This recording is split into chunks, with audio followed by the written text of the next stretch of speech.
السلام عليكم ورحمة الله تعالى وبركاته. نتمنى تكونوا كاملين بخير وعلى خير. اليوم ان شاء الله غادي نتقاسم معكم وصفة سهلة وبسيطة اللي هي القراوش او اللي كيسموها بعض الناس الشباكية البيضاء. فغنمروا المقادير. غادي نحتاجوا فيها نص كيلو ديال الدقيق، غنحتاجوا كذلك مقدار 125 غرام ديال الزبدة تكون بحرارة المطبخ، غنحتاجوا صفار بيضة واحدة، غنحتاجوا رشة تاع الملح وملعقة كبيرة ديال الماء الزهر وكأس ديال الحليب، زيت مائدة للقلي وسكر ثقيل للتزيين. غنمروا لطريقة التحضير. غادي نوضعوا الزبدة، غنضيفوا عليها صفار بيضة، رشة تاع الملح، وغادي نحاولوا ندخلوا مزيان صفار البيضة في الزبدة حتى كينسجموا مزيان مع بعضياتهم.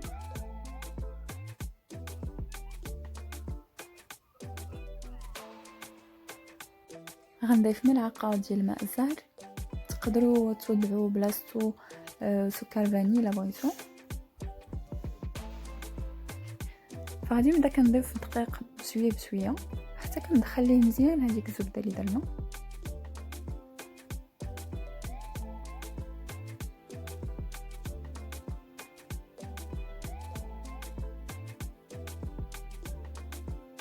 كنستمروا هكا حتى كيتشرب مزيان الزبده.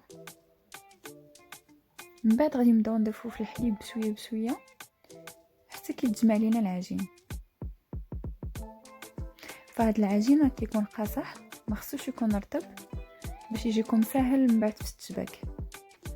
فهكا كنستمر فقط حتى كيتجمع لي العجين. كيف ما غتشوفوا معايا انا ما كملتش الحليب كامل، استعملت تقريبا كاس الا ربع. من بعد بقى لي فيه هاد الكميه هادي. كيف كتلاحظوا العجين كيبقى قاصح، ما تخدموش بزاف، ما تدلكوش بزاف، غير كيتجمع لكم وصافي. غادي نخليه على جنب يرتاح مده ربع ساعه، من بعد نرجعوا باش نخدموه. من بعد ما دازت ربع ساعه فغادي ناخذ سطح العمل، غادي نرشو بالدقيق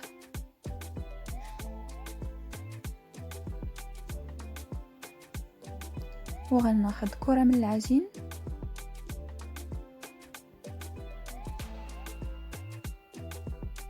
وغادي نطلقوها مزيان. خصها تكون رقيقه بحال شي ورقه بحال هكا. فانا رققتها مزيان. دابا غادي نقطعوها شكل مربعات صغيره بحال ما كنديروا مع الشباكيه.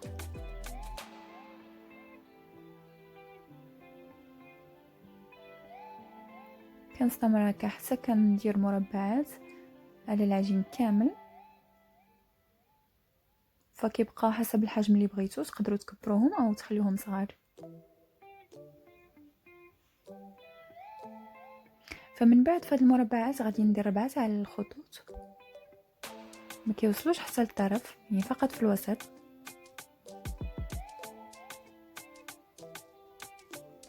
نتمنى ان الصوره تكون واضحه.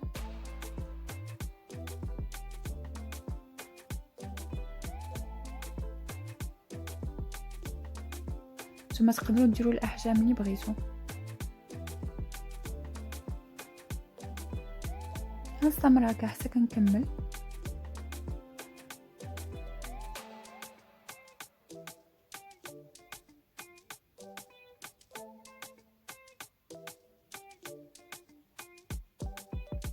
من بعد غنوريكم طريقه ديال التشباك. فانا نوريكم فقط طريقه واحده. الا بغيتو تشوفوا الطرق الاخرى انا كنت قاسمت معكم في الشباكيه. كيف ما شفتوا خديت العجين 2 في الفوق و3 في التحت وقلبت. غنعاود معكم باش يبان لكم مزيان.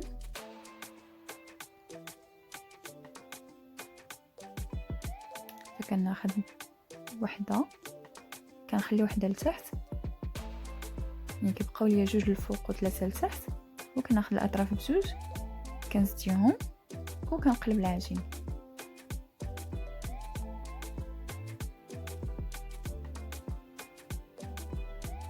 وغنستمر هكا حتى كنكمل الكميه كلها.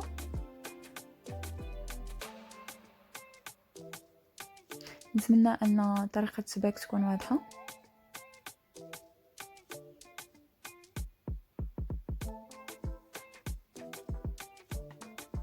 هي سهله. غنسخنوا الزيت ديالنا في نار تكون مجهده حتى كتسخن مزيان، بعد كنرجعوا على الحراره متوسطه باش كنعرفوها بلي سخنات. كنوضعوا القليل من العجين الى طلعات بسرعه اذا فهي واجده. غادي نبداو كنوضعوا في الكراوش ديالنا بحال هكا، هما كيطيبوا بسرعه. خاصكم تبقاو وحداهم وتقلبوا. درجه الحراره كنذكركم خصها تكون متوسطه، وهما ما خصهمش يكونوا محمرين بزاف، يعني فقط كياخذوا لون ذهبي وكنحيدوهم. الا خليتوهم طابوا بزاف غيجوكم قاصحين. فكنبقى تنقلب فيها باش كتطيب ليا مزيان، يعني نكون متاكده بلي طايبه.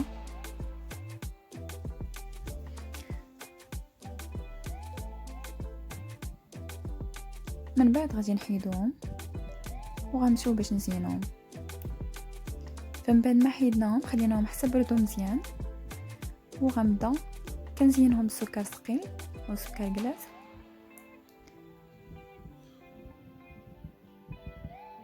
كنوضع طبقه هكا. نتوما الا بغيتو تقدروا توضعوا في صحن كميه من سكر ثقيل وتمرمدوهم فيها. انا كندير هكا باش ما كنضيعش بزاف ديال السكر ثقيل.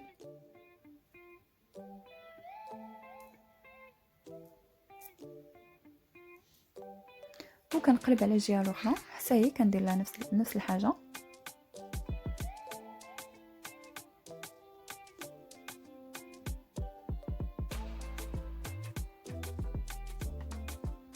نتوما اختاروا الطريقه اللي تجيكم اسهل. الا بغيتو فقط تمرمدوهم في السكر تقدروا.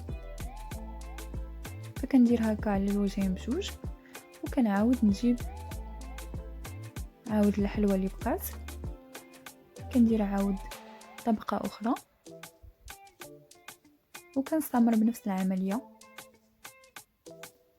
بعد ما كندردر عليهم السكر كنقلبهم عاود على الوجه الاخر، وكنستمر حتى كنكمل كلشي. فبالنسبه ليا انا ما كملتش الكميه ديال العجين، يعني استعملت فقط نصف العجين درته في الكونجيلاتور. وقت ما بغيت كنقدر نجبدو ونعاود نخدمو، يعني كيبقى لي حتى لمده 3 شهور في الكونجيلاتور ما كيخسرش.